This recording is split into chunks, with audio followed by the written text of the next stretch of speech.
ก็เห็นทาง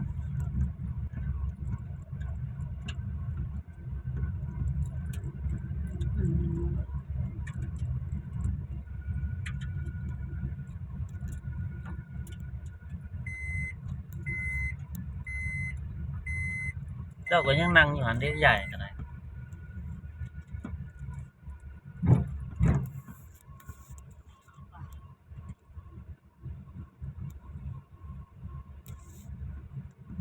ก็เห็นว่าสันเดียวมันจะไม่หนาอยู่นะ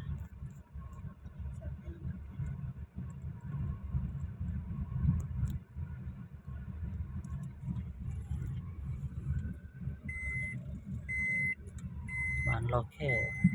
อันนี้ไปเราแค่ใดสมอง ที่ว่า มีร้านขายของเฮ็ดเฮือนไว้ก็บ่มีคนมาอยู่ได้หลายอยู่มันผู้ใดมาอยู่ถึงแล้วดูต่อเขาจะโดน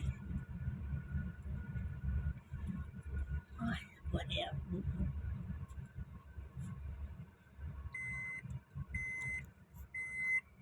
เขาไปเบิ่งมันเข้าได้บ่ ทางเส้นเก่า ทางเขาไปวัดเก่านี่แหละ มันสร้างเส้นเก่าตัวกลายไปก็แห้งพัฒนา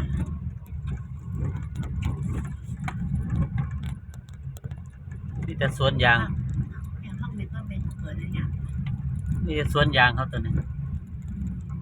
เป็นต้นยางแล้วบ้านหมอ แม่น มาพุทธ เฮ็ดเฮือนตัวนี้เฮือนเขาเจ้าเฮือนพุ่นน่ะ ต้นยางเขา นี่ก็นี่ก็วัดห้างเลย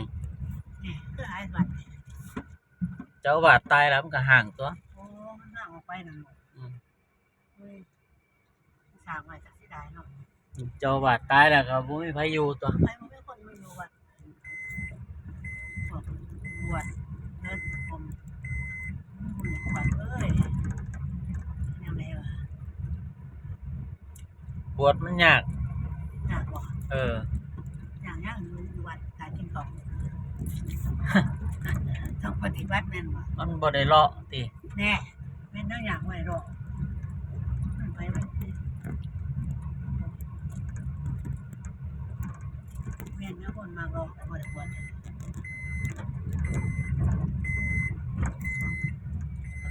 ต้นยางบุญจีแต่เพิ่น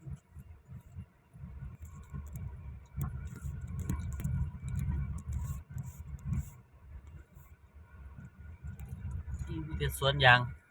วัดเขาเฮ็ดแล้ว ฮะ ทางสิเบิดมีคนมาอยู่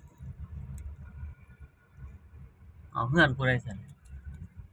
แล้วเพื่อนใหม่ไว้แล้วอีกจอยก็ได้เห็นเพื่อน เฮ็ดเฮือนจังไดแนวนี้เฮ็ดคือเฮ็ดเฮือนคือเฮ็ดห้องน้ำ ทางของอันจอยบ่ บ่ แม่นบ่แม่น เฮ็ดเฮือนใส่เฮ็ดบ่ทันแล้วเฮือนนี้นางวะ ทางนี้ได้หันไปตะกี้ นี่เฮือนอาจารย์อุทัย ใจของซอยก่อน นี่ทางเขาวัดเก่าเมืองเขาได้บ่มีรถเที่ยวอยู่ สอบมีพันเขาการขายก่อน โอ้ยโอ้ต้นอันนี้ก็ใหญ่เลยเว้ยข่อยปลูกไว้นี่ เอาสัตว์กินอยู่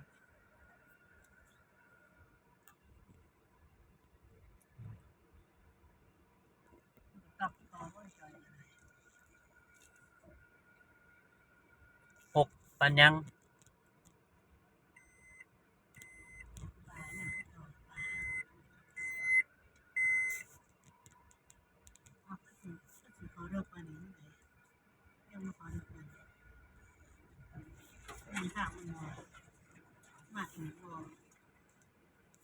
อันนี้ก็วัดเก่า เป็นท่านจอยบ่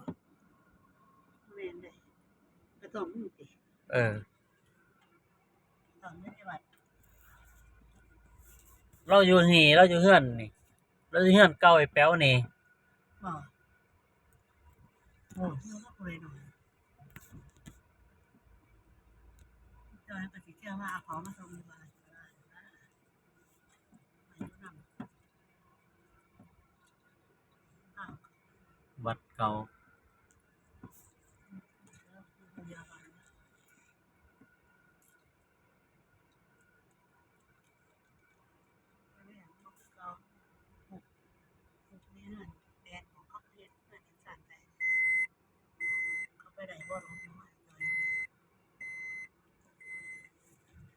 จกเอียงจกดินก็ลงนี่แล้วย่างไปหาเราอยู่นี่ เอาหันจอยมันใส่ ฮะ